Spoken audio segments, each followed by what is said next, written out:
everybody, I'm Tom Vasel. Welcome to Lookback. This is where I take a look at reviews that I did 1, 5, and 10 years ago and kind of see where those games are at right now. So here we go.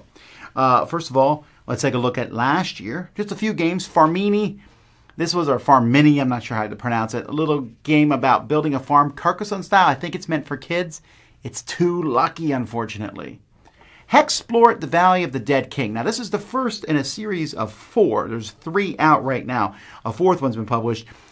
It's kind of interesting game. It's almost overwhelming for me because the rules are fairly obtuse. But there's a lot of freedom. It's like a sandbox game where you go around and just fight monsters, adventure style, similar to Runebound, with tons of combinations and a whiteboard to keep track of everything. Although just recently I found an app that can handle all the stuff on your board, so I don't know. We'll see. I haven't played the 3rd one. It's the same as the other ones, just in a different setting, and so I'm kind of curious. I might do it at some point. Godspeed. This is from Pandasar's Games. Beautiful components, really fantastic components. About building a colony on another planet. You versus other countries, back and forth. It's a nice worker placement style game. Butterfly. This game does not look like much. It's not a very impressive looking game, but it's a fun game as you're just moving a piece around, picking up tiles, and then the tiles score in a lot of different ways. It's like a card drafting game, but with tiles. And then The Crew. Amazing game. One of my favorite games of all time. It's my favorite game from last year. A trick-taking cooperative game. It mixes those 2 genres just exactly like I want to see them mixed. All right, 5 years ago, Bear Valley. I thought Bear Valley was an okay game, but the more I look at it, I can't. I think the graphics in Bear Valley are just horrific, and they really bring down the game as a whole, which was very mediocre to begin with. Booze Barons. This is from Overworld Games. They're now called Pull the Pin, and they're famous for Good Cop, Bad Cop. This was an okay game at best. Trying to pick a different location than other people. There just wasn't much interesting about it. Expo 1906. Not a terrible game. It's a fine game about the World's Fair. But the quality, it looks so drab and boring. And it's about the World Fair. Ichiban is a pretty abstract game. Real pretty game. Almost a Zen quality game. And I think one worth checking out. Quick Pick. Island of Monster Masks. This is a kid's rating. But this is a game where you have a bunch of masks of monsters and you're making a face, trying to match one of them on the table, and people have to guess which one it is. Pie Face. This was a rage. It's only been 5 years ago, right? And it's just, all it is will the pie hit you in the face? But I've used this to great success at parties. This is a terrible rating. The game is probably like a 3. But it's so humorous and funny. There's a lot of ripoffs and there's also a lot of versions. But I don't know. I'm amused by it. Dead of Winter, The Long Night. This is the sequel to Dead of Winter. Has a much more interesting group of characters.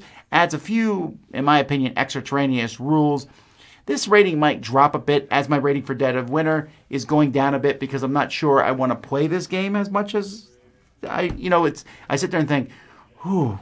Dead of Winter is a really long game. I can get the same experience with some other things. But it's still a fantastic game and is one of my favorite zombie games.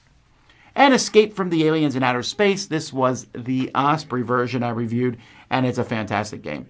Talk about tension in a game where you're all secretly moving, but some people are aliens trying to catch everybody else. I love it. 10 years ago, I reviewed My Precious Presents. This game came with a bunch of little wrapped gifts that look like Christmas ornaments, and it's not a good game at all. I remember I found it at the Origins Game Fair right next to the yellow booth, but it wasn't a good game. Prism, also not a good game. A game about colors and a prism, bad quality. Dakota. I know some people like this game. I was not a big fan of Dakota because Dakota is all about getting other people to set you up for actions. I'm just not a fan of that style game. Expedition Altiplano was a 2-player treasure hunter game from Madigo in a series that they made. It was, and these 2-player games have to have some nice tension back and forth. This one was just okay. MyStar. I know a lot of people like MyStar. In fact, they made a love letter set in the MyStar universe, but About being a geisha, Seiji Kanai is a very good designer, but this game just didn't really do anything for me. I found it to be an okay card game. Warlords of Europe, troops on a map, plastic stuff. It's fine, not horrible, but there's also a lot of other games. I haven't thought about it for 10 years.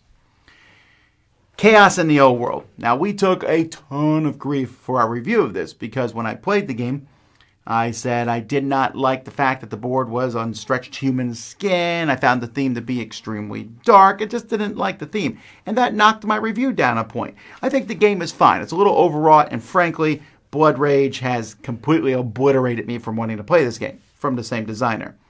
And so, yeah, just some people don't like that theme. I'm one of them.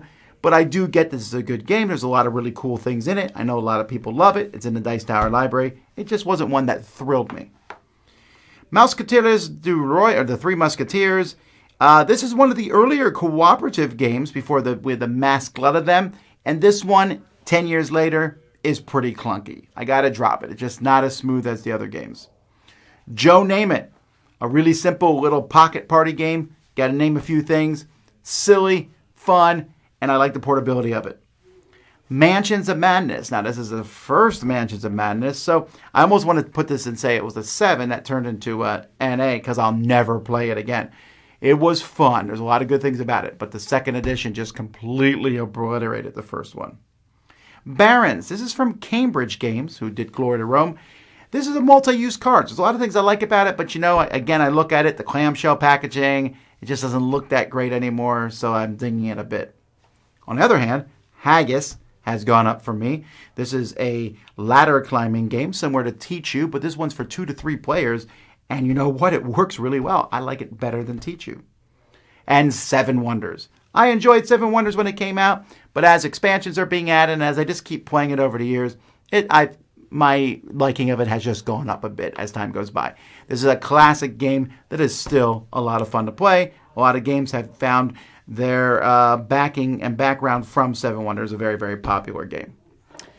Anyway, folks, those are the games that I played and reviewed a year, 5 years, and 10 years ago. Thanks so much for watching. Until next time, I'm Tom Vasel, and you've been watching Look Back on the Dice Tower.